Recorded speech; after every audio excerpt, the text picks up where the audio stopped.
네, 오늘 말씀은 이제 사무엘상 17장 전체를 다 보려고 합니다. 근데 말씀 길어가지고 중간중간 같이 읽으면서 함께 보도록 하겠습니다. 먼저 1절부터 3절 좀 읽어보면은요, 블레셋 사람들이 그들의 군대를 모으고 싸우고자 하여 유대에 속한 소고에 모여 소고와 아세가 사이에 에베스 담밈의 진침에라고 합니다. 블레셋 사람들이 지금 먼저 공격을 왔습니다. 그래서 소고와 아세가 사이에 있는 에베스 담밈이라는 지역에 지금 진을 쳤습니다. 그러자 이제 사울과 이스라엘 사람들이 모여서 엘라 골짜기라는 곳에 역시 진을 쳤습니다. 3절 보니까 블레셋 사람들은 이쪽 산에 섰고 이스라엘은 저쪽 산에 섰고 그 사이에 골짜기가 있었다라고 설명을 하고 있습니다. 지도를 좀 보시면서 이해를 하면은요, 이 14장 때 블레셋과 전쟁을 했었습니다. 그래서 14장 때 그림을 보면은 아얄론이라는 지역에서 길갈로 넘어가는 이 중앙 도로를 침투하는 루트였죠. 그래서 중앙 도로, 그래서 족장길, 올라가는 족장길과 중앙 산지 도로 그 중간 길을 점령하려고 블레셋이 쳐들어왔다가 요나단에 의해서 오히려 쫓겨갔죠. 그래서 지금 글씨 작아서 좀 안 보이실 텐데, 그 베냐민 기브아에서, 제가 방향치라서, 베냐민 기브아에서 아얄론 쪽으로 오히려 이스라엘이 공격을 해서 점령을 했습니다. 지금 조금 이제 제 얼굴하고 겹쳐나와서 잘 안 보이는데요, 가운데 녹색 지역이 이 산지 지역입니다. 그래서 여기는 너무 이제 산이 험해서 이 올라가기 어려운 지역입니다. 근데 이 산지를 지나면 이 베냐민 기브아로 해서 베들레헴까지, 예루살렘까지 쭉 라인을 따라서 큰 도시들이 좀 있는 지역이죠. 그리고 아얄론은 이제 산지로 올라가는 길목에 있는 도시였습니다.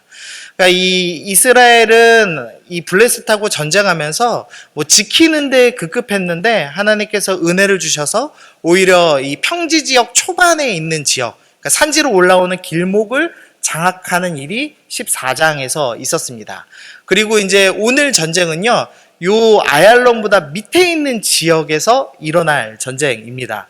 그러니까 이제 블레셋이 아얄론은 이스라엘이 꽉 완전히 붙잡고 있으니까, 진을 잘 치고 있으니까 그쪽으로 올라가긴 힘들겠다 생각한 것 같습니다. 그래서 밑에서 올라가기로 결정을 했습니다. 그래서 이 보시면 이쪽에 에그론과 가드라는 이 블레셋의 큰 도시들이 있고요. 거기서 이제 병력을 쭉 이동해서 아세가와 소고 사이에 있는 그 지역에다가 진을 친 겁니다. 어느 지역인지는 지금도 특정하지 못합니다. 그냥 사이에 있는 요충지였다 정도만 생각하시면 될 것 같습니다. 그래서 블레셋이 원래는 이 엘라 골짜기를 따라서 쭉 올라가서 그 다음에 이제 베들레헴 쪽으로 해서 아마도 올라가는 루트를 선택하려고 했던 것 같습니다. 그러니까 아얄론 쪽으로 해서 올라가는 길이 막혔기 때문에 이번에는 족장길을 점령하기 위해서 이 아세가 지역, 엘라 골짜기, 그리고 베들레헴으로 해서 올라가는 루트를 선택한 것으로 보입니다. 그래서 이제 사울이 재빠르게 그 길목을 막은 겁니다. 우리가 자꾸 이 성경 볼 때 사울이 이제 나쁜 왕, 그리고 미친 왕 이렇게 생각을 하니까 뭔가 잘 못했을 거다라고 생각하는데, 사울은 대단히 잘 싸웠습니다. 사울이 웬만히 잘 싸우지 않았다면 단 한 대밖에, 이제 사울 왕만 유일하게 왕이었죠. 그런데도 불구하고 그 뒤에 다윗 왕이라는 위대한 인물이 섰음에도 불구하고 11지파가 다 그 사울의 아들을 따라가죠. 그러니까 그만큼 사울이 잘 싸웠고 지략이 있는 장군이었습니다. 그래서 아주 재빠르게 정보를 듣고 지금 엘라 골짜기에다가 진을 쳐서 이쪽 산과 저쪽 산 양쪽 골짜기에 지금 서로 자리를 잡은 모습을 좀 볼 수가 있습니다. 그리고 나서 10절 보니까요, 그 블레셋 사람이 또 이르되 내가 오늘 이스라엘 군대를 모욕하였으니 사람을 보내어 나와 더불어 싸우게 하자라고 이야기를 합니다. 이 골리앗이 나온 겁니다. 뭐 골리앗의 키는 뭐 2m 97cm 정도고, 뭐 들고 있는 뭐 모든 무기들 무게는 뭐 50kg 이상이고, 뭐 이런 여러 가지 설명이 있는데요. 그냥 어쨌든 키 크고 되게 세 보이는 사람이 지금 와서 섰습니다. 근데 이 골리앗이 날마다 하나님을 모욕하여서 40일간이나 모욕을 했습니다. 근데 좀 생각을 해보시죠. 만약에 블레셋이 군대가 강했다면 골리앗이 앞에서 굳이 하나님을 모욕하고 그런 40일간이나 머물렀을 이유가 있을까요? 그러니까 블레셋이 정말로 병력이 강했다면 그냥 단번에 밀어버렸을 겁니다. 사울이 요충지를 잘 잡고 지금 지키고 있기 때문에 블레셋이 점령하자니 쉽지 않을 것 같은 그런 상황이었던 겁니다. 근데 또 사울 편에서 보면은 이 아세가와 소고 사이에 지금 자리를 잡았죠. 이 아세가라는 지역은 아주 요충지 중에 하나였습니다. 그래서 르호보암 시대에 요새로 개발되던 도시이기도 합니다. 여기도 언덕이고 요충지였기 때문에 사울 입장에서도 공격을 해서 블레셋을 점령하기가 어려웠습니다. 그러니까 양쪽 다 서로가 점령하기 어려운 지역이었기 때문에 전쟁하지 않고 있었습니다. 이제 그러자 골리앗이 하나님을 모욕하기 시작한 겁니다. 하나님이 모욕당하고 계시는데 이 이스라엘의 왕이었던 사울이 하나님의 모욕 당하시는 것보다 내가 여기 지키고 있는 것이 더 유익이다 생각해서 머물러 있기로 결정한 것입니다. 하나님 이름보다는 내가 지금 실제로 유익을 얻고 있는 것, 내가 실제로 평안한 것, 내가 실제로 재산을 지킬 수 있는 것, 그게 훨씬 중요하다고 생각했기 때문에 그래서 사울은 지금 이 요충지를 그냥 지키고 있었습니다. 그런데 어떤 현상이 있었냐면 사울과 온 이스라엘이 블레셋 사람의 이 말을 듣고 놀라 크게 두려워하였다라고 이야기를 하고 있습니다. 요충지는 잘 지켰습니다. 그런데 두려움이 하나님 백성들 가운데 임하기 시작하였습니다. 두려움은 우리를 이렇게 멍해지우죠. 두려움이 우리를 자꾸 이렇게 끌고 우리가 원하지 않는 곳으로 가는 이상한 특징이 있습니다. 예를 한번 좀 들어보면요. 지금 러시아랑 우크라이나랑 전쟁을 하고 있습니다. 근데 재밌는 사실은 뭐냐면요. 이 유럽 대륙이 러시아를 두려워했습니다. 그래서 나토라는 연합 군대를 조직을 하죠. 그래서 이제 러시아를 대항하기 위해서 전쟁이 두려워서 연합하여 군대를 배치했습니다. 그러자 러시아도 이 나토군이 두려워서 전진 배치를 했습니다. 그리고 그 중간지대에 지금 우크라이나가 끼어 있는 상태였는데 이 우크라이나 대통령이 우리도 러시아가 무서우니 두려우니 나토에 가입할 거야. 이제 이렇게 계속 선언하고 다닌 겁니다. 그러니까 러시아가 전쟁이 두려워서 전쟁을 일으켰습니다. 참 이상하죠? 세계 정세를 보면은 이 어떤 이익 때문에 돌아가는 흐름도 있지만 두려움 때문에 돌아가는 흐름이 있다는 것을 봅니다. 미국이 중국이 더 클까봐 두려워서 중국을 견제하기 위해서 많은 나라들을 모으는 모습들, 다른 지역의 남미에서도 미국 세력을 견제하기 위해서 중국을 불러다가 또 모으는 모습들, 이런 것들 전부 두려움 때문에 일어나는 반응이죠. 그러니까 두려움이 우리 코를 딱 꿰고서는 우리를 이렇게 잘 끌고 갑니다. 여러분도 그런 두려움이 있으신가요? 어떤 두려움 있으신가요? 보통 이제 노후가 두려우시죠?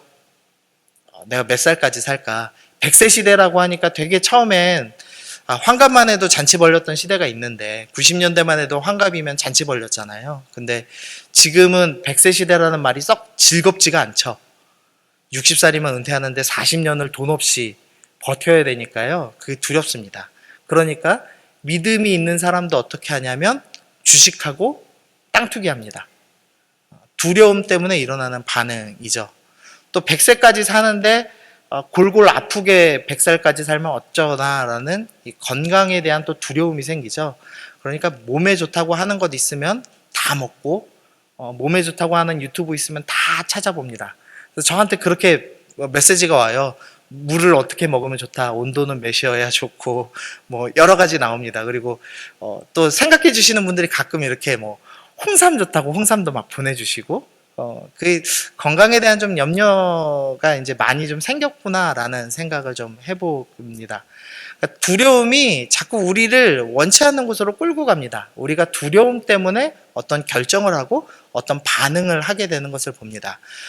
우리는 하나님의 백성으로서 믿음을 가지고 믿음대로 살아가는 사람들이어야 하는데 두려움 때문에 어떤 일을 결정하는 모습들이 우리 가운데 계속 있더라는 겁니다. 그런데 오늘 본문에서 딱 한 명, 지금 두려워하지 않는 딱 한 명의 사람이 등장합니다. 그게 오늘 본문의 주인공인 다윗입니다. 17절, 18절 보시면은요, 이새가 그의 아들 다윗에게 이르되 지금 내 형들을 위하여 이 볶은 곡식 한 에바와 이 떡 10덩이를 가지고 진영으로 속히 가서 내 형들에게 주고 이 치즈 10덩이를 가져다가 그들의 천부장에게 주고 내 형들의 안부를 살피고 증표를 가지고 와라 라고 이야기를 했습니다. 이 본문이 좀 이상하게 보여야 됩니다. 이제 먼저는 이 아들 3명이 군대를 갔거든요. 근데 이스라엘은 20세 이상이 군대를 갑니다. 그리고 다윗은 8째 중에 막내입니다. 그러니까 아버지 이새가 철저하게 연년생으로 애를 낳았다고 치면 20살까지가 막내고요. 그 다음에 이제 넷째가 19, 다섯째가 18, 여섯째가 17, 뭐 이렇게 하면은 15살이 돼야 막내가 됩니다. 철저하고 완벽하게 연년생으로 쭉 낳아야 됩니다. 근데 나보셔서 알지만 쉽지 않잖아요. 그러니까 다윗이 15이 안 됐을 게 거의 확실합니다. 그런데 15도 안 된 아들한테 전쟁터 나가서 형들의 안부를 물어봐라 라고 얘기하죠. 벌써 좀 느낌이 이상하죠. 우리가 지난번에 살펴봤지만 다윗이 아들 대접 못 받고 있구나 라는 것을 좀 확실히 알 수가 있습니다. 어쨌든 그래서 전쟁터에 나갔습니다. 그리고 골리앗이 하나님을 모욕하는 것을 다윗이 들었습니다. 모든 사람들이 두려워 떠는데 다윗이 이렇게 고백합니다. 이 할례받지 않은 블레셋 사람, 이 골리앗이 누구기에 살아계신 하나님의 군대를 모욕하느냐라고 이야기를 합니다. 유일하게 이 두려움을 이겼고 두려움을 넘어서 하나님의 이름을 걱정해 주는 사람, 하나님의 이름을 위하여서 어떻게 싸워야 될까를 고민하는 사람이 바로 다윗이었습니다. 우리도 지금 오늘 이 본문을 통해서 배워야 될 거는요. 사울도 두려움에 빠졌고 이스라엘도 다 두려움 빠져서 요충지 점령하고 그냥 자기들 재산 지키는 것 위해서 가만히 서서 하나님의 이름이 모욕당하는 걸 40일이나 지켜보는 정말 초라하고 비겁한 신앙인이 되었는데 우리는 어떻게 하면 그런 비겁한 신앙인이 되지 않을까? 어떻게 하면 우리는 두려움을 극복하고 하나님의 이름을 위해서 싸울 수 있는 사람이 될 것인가? 그것을 좀 다윗 입장에서 좀 살펴보려고 합니다. 34절입니다. 우리 34절, 35절은 좀 같이 읽겠습니다. 시작. 다윗이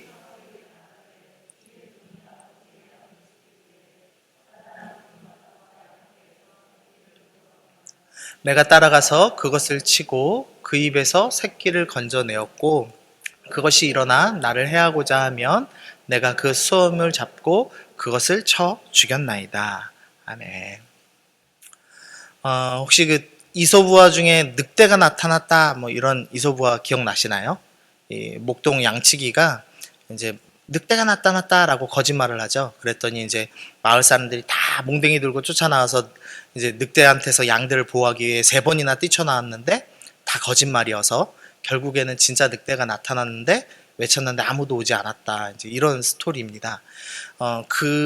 지금 이제 제가 사자와 곰이 이제 오늘 본문에 나오는데요.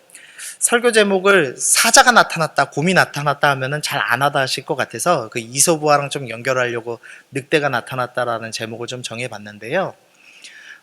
이 늑대가 나타났다는 이야기하고 오늘 지금 다윗이 처한 상황하고 좀 차이가 있습니다. 그러니까 목동이 늑대가 나타났다라고 외치니까 마을 사람들이 순식간에 달려올 만큼 가까운 거리에 있습니다.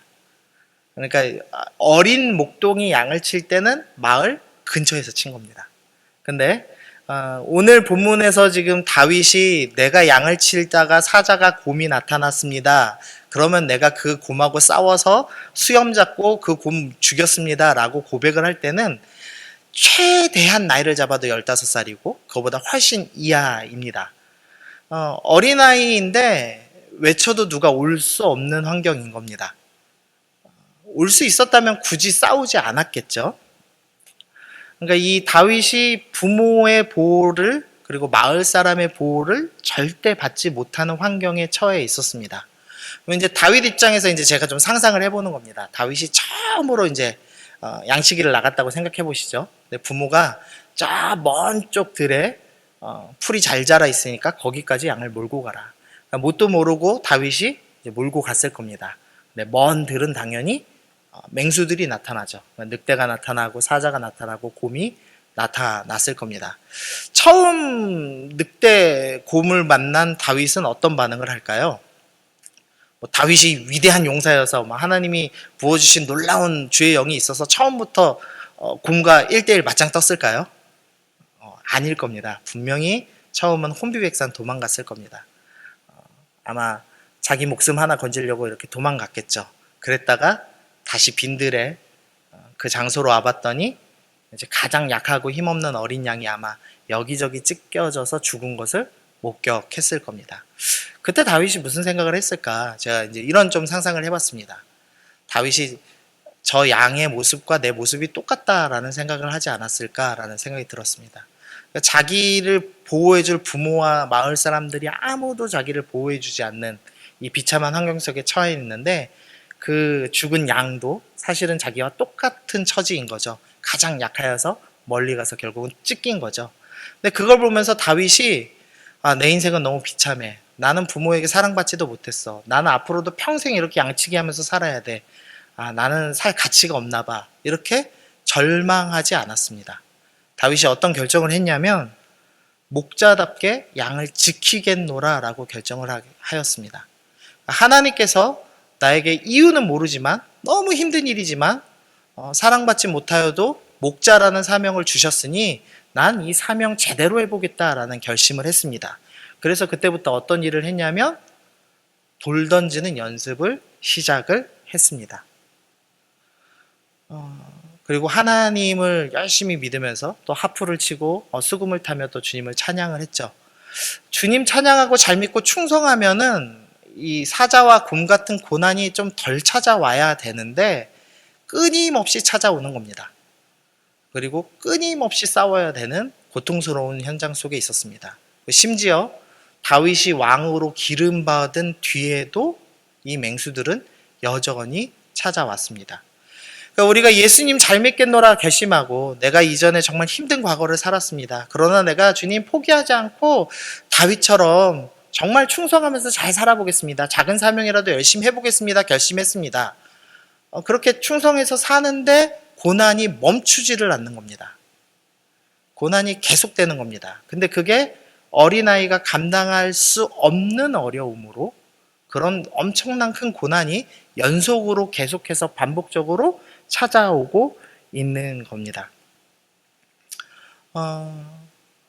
이럴 때 이제 사람이 도망가고 싶죠.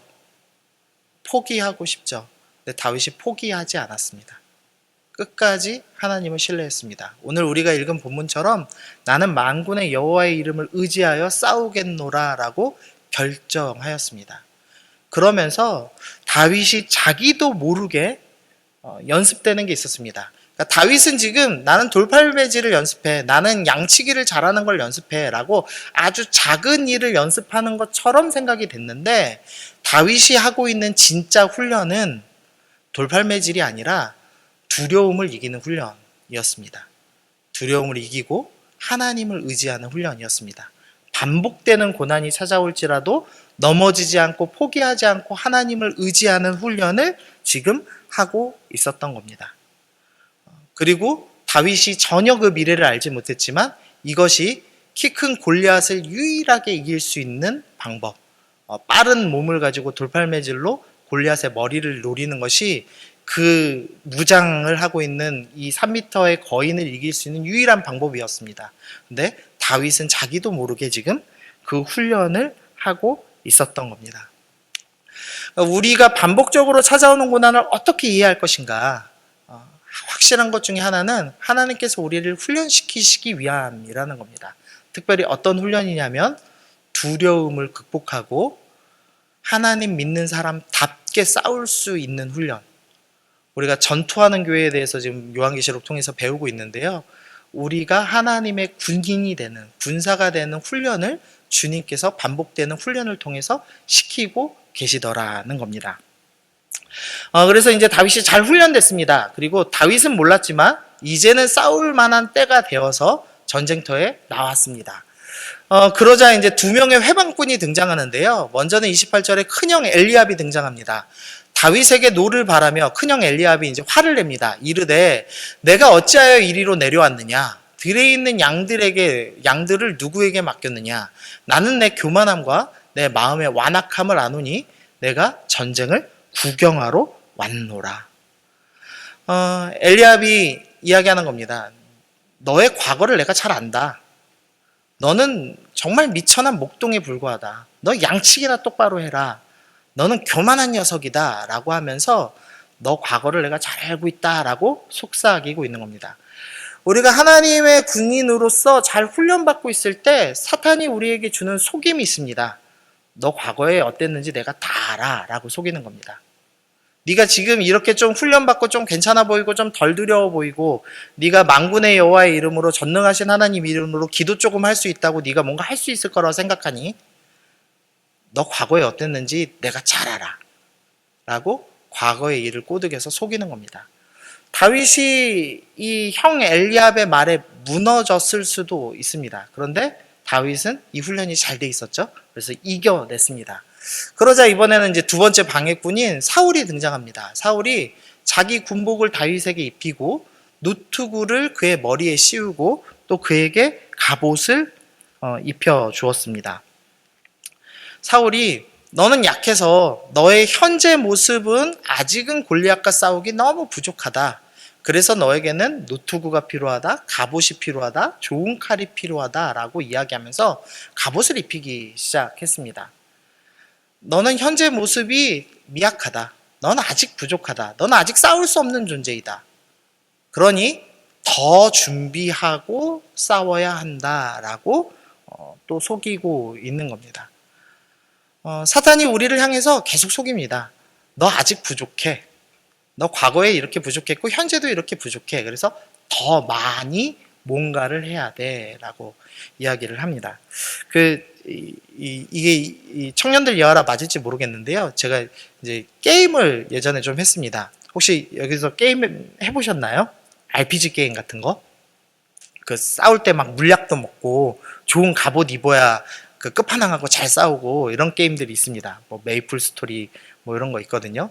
그런 거 보면은 이제 인터넷 글 보면은 끝판왕하고 싸우려면은 레벨은 뭐 몇 정도 돼야 되고 갑옷은 어느 정도를 입어야 되고 물약은 어느 정도를 챙겨야 되고 막 이런 게 쫙 적혀 있습니다. 그러면 이제 어쨌든 게임 시작했으니까 목표를 이루어야 되잖아요. 그러니까 이제 열심히 그걸 모읍니다. 그런데 제가 무슨 생각하냐면 나는 게임을 잘 못해. 제가 손으로 하는 거 이렇게 스피드 있게 하는 거 하나도 못하거든요. 몸으로 하는 걸. 그러니까 너는 컨트롤이 부족하니까 분명히 거기 글 써 있는 것보다 훨씬 많이 준비해야 될 거야. 그래갖고 남들보다 시간 더 많이 투자해가지고 뭐 배로 막 준비를 합니다. 그리고서는 끝판왕하고 딱 싸우면은 원래 20분 걸려야 되는데 5분 만에 끝납니다. 제가 쓸데없이 과하게 준비한 거예요. 저를 너무 낮게 평가해서. 근데 기독교인 중에 그러신 분들 참 많습니다. 진짜 이제는 순장해도 아무 문제 없으신 분인데 순장 쿨링하면은 전 부족해서 못해요. 저는 안 해봤어요. 저는 전도해 본 적도 없어요. 저는 기도도 잘 못해요. 계속 거절하죠. 하나님이 이제는 됐다. 이젠 너도 싸워야 된다. 너도 군인이다. 내가 열심히 훈련시켰다. 걱정 말아라. 주님 말씀하시는데도 저는 부족해요. 저는 안 돼요. 저는 갑옷이 더 필요해요. 이렇게 얘기하는 사람들도 있다는 겁니다. 우리 안에 하나님의 군인으로 훈련받을 때 이런 두 방해꾼들이 있습니다. 과거의 모습 때문에 안 될 거야. 현재가 내가 부족하니까 안 될 거야. 근데 주님께서 훈련시키시면 되는 거죠. 어쨌든 이제 다윗이 이제 이렇게 이야기합니다. 다윗이 칼을 군복 위에 차고는 익숙하지 못하므로 시험적으로 걸어보다가 사울에게 말하되 익숙하지 못하니 이곳을 입고 가지 못하겠나이다 하고 곧 벗고 손에 막대기를 가지고 시내에서 매끄러운 돌 5을 골라서 자기 목자의 제구 곧 주머니에 넣고 손에 물매를 가지고 블레셋 사람에게로 나아가니라. 다윗이 몸에 안 맞아서 못하겠습니다. 그러고서는 갑옷을 의지하지 않기로 결정했습니다. 다 내려놨습니다. 그리고서는 돌 5개 딱 들고 이 던질 수 있는 막대기 하나 들고서는 골리앗 앞에 섰습니다. 이제 이 그림을 한번 상상해 보시죠. 골리앗이라는 절대 사람들이 무찌를 수 없는 거대한 절벽과 같은 문제가 있습니다. 그리고 다윗이 서 있고 그 뒤에 누가 있냐면 하나님의 백성이 서 있는 그림입니다. 이 힘없고 초라한 그리고 부모에게도 버림받아 보이는 이 어린 목자가 이 백성들을 지키기 위해서 앞에 선 그림이 보이고 있는 겁니다. 이 그림은 예수님의 모습이죠. 예수님께서 우리를 위해서 나의 죄를 대신 짊어지기 위해서 그 전능자셨던 주님께서 아기의 몸을 입고 이 땅에 오시죠. 그래서 아기로서 말도 하지 못하고 소변과 대변도 가리지 못하는 그 비참한 모습을 견디면서 나를 구원하기 위해서 결국 그 어린 모습을 가지고, 그 어린 목자의 모습을 가지고 하나님 백성 앞에 서는 모습을 보여줍니다. 그러니까 다윗이 자기도 모르게 예수님을 예표하는 사람으로 준비되어 있었던 것을 보게 됩니다. 다윗이 무가치한, 그러니까 사람 목숨에 비하면 정말 무가치했던 양을 구하기 위해서 애쓰던 모습, 자기 생명을 포기하고 양을 위해서 사자와 곰과 싸우던 그 모습이 예수님의 모습을 미리 보여주는 것입니다. 예수님께서 우리를 위해서, 무가치한 죄인들을 위해서 대신 싸워주시죠. 다윗이 자기도 모르게 지금 예수님의 모습을 예표하는 삶을 지금 살아내고 있습니다. 고난이 지금 반복돼 왔습니다. 근데 다윗이 포기하지 않고 하나님의 이름 의지하고 훈련받았습니다. 그러자 다윗이 자기도 모르는 사이에 자기는 그 당시에서도 가장 비참한 직업, 부모에게도 버림받은 상태에 있었다고 생각했는데 자기도 모르게 하나님을 예표하는 사람으로 준비돼 있었다는 것을 볼 수가 있습니다. 그리고 이 다윗은 사자와 곰이 나오는 것이 고난이고 내가 저주받았고 버림받았다라고 느꼈을지 모르지만 사실은 하나님의 계속되는 훈련이었다는 것을 확인하게 됩니다. 골리앗이 지금 눈앞에 있습니다. 골리앗과 같은 큰 문제가 눈앞에 있으면 막막하죠. 10만 원 정도면 내가 기분 좋게 낼 수 있는데 100만 원이면 무리해서 좀 해볼 수 있는데 1000만 원 단위, 억대 단위 문제가 내 앞에 딱 버티면 어떻게 되죠? 안 싸우고 싶습니다. 내 평안 안 깨고 싶습니다. 사울은 그 골리앗이라는 문제를 앞두고 나 지금 평안에 만족해. 나는 지킬 거야. 모욕 좀 당해도 지킬 거야 생각하고 싸우지 않은 겁니다. 사울 자기 스스로는 평안을 누린다고 생각했을지 모르지만 가짜 평안이고 비겁한 평안이고 하나님 백성이 누리면 안 되는 가짜였죠. 가짜 안정감이었죠. 근데 다윗은 지금 그 앞에 나가서 싸웁니다. 골리앗이 우리가 싸우기 전에 볼 때는 큰 문제이고 시험거리입니다. 그런데 싸우고 난 뒤에 어떻게 됐냐면 다윗의 정체성이 바뀌는 것을 봅니다. 다윗이 이전에는 목동이었습니다. 근데 골리앗과 싸운 이후로는 장군이 되죠. 우리 앞에 있는 그 반복되는 고난, 그리고 반복되는 고난의 끝판왕처럼 보이는 정말 큰 싸움의 문제들, 골리앗과 같은 그 문제들이 우리를 무너뜨리기 위한 것이 아니라 하나님께서 우리의 정체성을 바꾸시기 위해 준비한 축복의 통로일 수도 있다는 겁니다. 이전에는 우리가 목동과 같은 연약한 존재였지만 하나님의 군대, 하나님 나라의 장군, 하나님 나라의 왕으로서 정체성을 바꾸시기 위해서 나에게 준비해 준 멋진 선물이 골리앗일 수도 있다는 겁니다.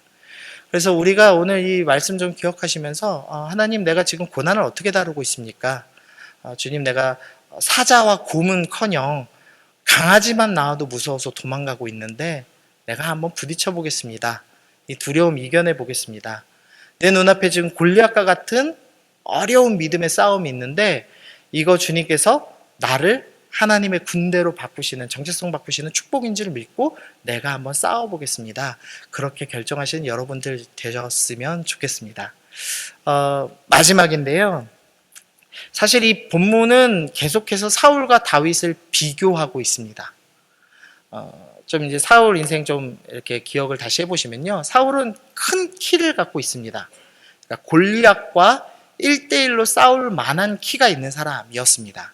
그리고 사울이 처음에 군대를 조직할 때 3,000명을 조직을 합니다.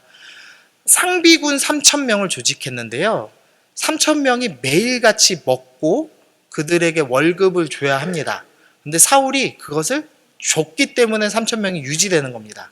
무슨 말이냐면 사울은 상비군을 운용할 만한 엄청난 부를 가지고 있는 부자였다는 겁니다. 그러니까 이 사울왕 소개할 때 5대 족보까지 소개하는 것은 그냥 적당히 부자였겠다 이 정도 수준이 아니라 3,000명을 몇 년 동안 먹일 수 있을 만한 액수가 있는 거부입니다. 그리고 사울은 갑옷과 칼을 무장하고 있는 사람입니다. 오늘 본문에 적어놓지는 않았지만 이 당시에 블레셋은 철기 문화였고 이스라엘은 청동기 문화였습니다. 그래서 철기 칼을 들고 있는 사람이 사울과 요나단밖에 없다라는 구절이 나옵니다. 그러니까 이스라엘에서 유일하게 골리앗과 싸울 무기가 준비되어 있는 것이 사울이었습니다. 그리고 마지막으로 베냐민 지파가 가장 유명한 이유는요, 돌팔매질을 잘해서입니다. 베냐민 지파는 왼손잡이들이 많은데 그 왼손잡이들이 돌팔매를 하면은 머리카락 맞출 만큼 잘 맞추는 사람들이어서 유명했고, 그래서 이스라엘 11족속과 베냐민이 대결할 때 베냐민이 계속 승리를 하는 모습도 보여주기도 했습니다. 그러니까 정리하면 사울은 골리앗만큼 큰 키가 갖고 있고 군대도 거느릴 만큼 돈도 많고 무기도 갖추고 있고 심지어 골리앗을 이길 수 있는 유일한 방법인 돌팔매질을 가족 대대로 잘하는 집안에서 태어났습니다. 그러나 두려움 때문에 싸움을 하지 않았습니다. 다윗은 골리앗과 싸울 조건이 아무것도 없었지만 하나님을 의지하여서 싸웠고 승리했습니다. 결국 이 본문이 우리에게 주는 교훈은 이 싸움은 스펙의 싸움이 아니라 내가 얼만큼 무엇을 갖추고 있냐의 싸움이 아니라 신앙의 싸움이라는 겁니다. 우리의 싸움은 혈과 육이 아니다라고 성경이 분명히 말씀하죠. 그래서 우리 지금 눈앞에 있는 재정적인 문제, 가정의 어려움, 그것들이 내가 돈만 더 많으면, 이번 주식 대박 나면 될 일이 아니라 신앙의 싸움일 수 있다는 겁니다. 주님께서 원하시는 것은 반복되는 그 신앙의 싸움들, 사자곰이 나올 때 도망가지 마시고 붙어서 싸우시고 반복해서 계속 승리하시면서 하나님을 의지하시는 법을 배워서 결국은 우리의 정체성을 바꾸는, 도망가는 사람이 아니라 하나님의 군대로서 우리의 정체성을 바꿔줄 골리앗, 그 큰 문제를 싸워서 승리하시는 여러분이 되도록 주님이 주시는 축복이라는 겁니다. 그래서 그 고난이라는 축복이 다가올 때 도망가지 마시고 다윗처럼 싸워서 용감하게 이기시고, 저는 주님의 군대입니다. 나는 전투하는 교회의 일원입니다. 하나님, 이 땅에서 멋있게 제가 주님 이름 위해서 싸우겠습니다. 그렇게 멋진 믿음의 싸움 싸우시는 여러분들 되시기를 바랍니다. 아멘.